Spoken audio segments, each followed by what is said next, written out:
Here to solve the Slitherlink called Waves by Zoltán Horváth. We have some common patterns like these diagonal threes that we can put in at the start. We also have a case where we've got even about these diagonal threes, sometimes multiple diagonal threes, which will chain together. Got this 0 into a 3. We're going to get an end coming off of this. We've got a 0 near a 2, which will always have an end coming out from it. So we're getting some pretty quick progress here, just using basic patterns. As we start to fill in the grid, we're going to see some cases where, for instance, we don't want to come into these ends because we'd form a small part of the loop.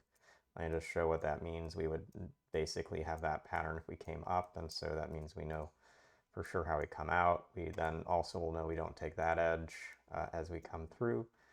Notice that if we even come across and take like this pattern, we'll again close off the whole thing. And so some of this look ahead of what will the loop shape become will tell us how we have to take some of these spaces and come into different parts of the grid.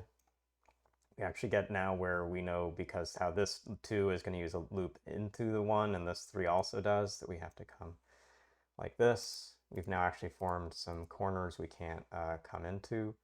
And this one will always take one of these ends because of the end here, and this one will force this, and so we get this pattern. Notice then if we came down and around, we'd close off the loop, so this has to take the long path, and marking that in the grid gives us this logic.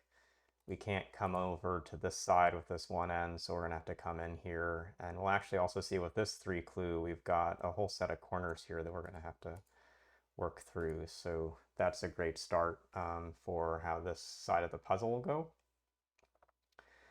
Let's come back to the bottom now, and if we came vertically through this one, we would close off the loop, so we're going to come to the right instead, and this 2 is going to wrap around. These ends will still need to dodge, so we get over to here. This one only has one end left for it, and in marking that in, we see how we've got to take this pattern.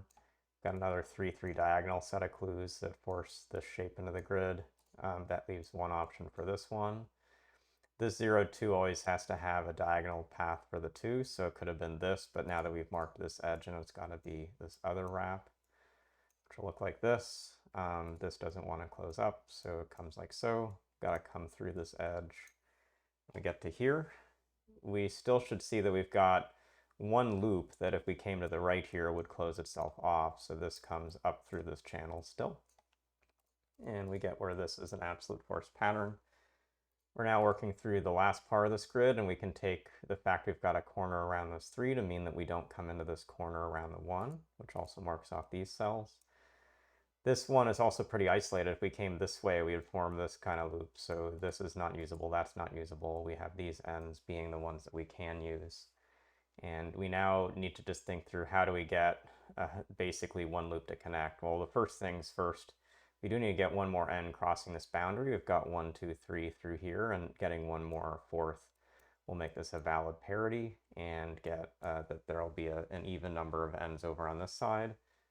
This 2 clue needs to get 2 edges taken. If I took this bottom edge, we couldn't get back into the space, so this is not possible, but coming along the top will be, which puts this through the grid. We've got to take this end to get this 1 clue fulfilled, and the last edge finishes the puzzle. So a good set of just common pattern styles to get started, and then some look ahead to just see where you're going to have small bits of the loop close off on themselves to get started both along the bottom side and also on the top side. So some good waves of logic here from Zoltán, and hope you enjoyed the video and the puzzle, and we'll see you again soon.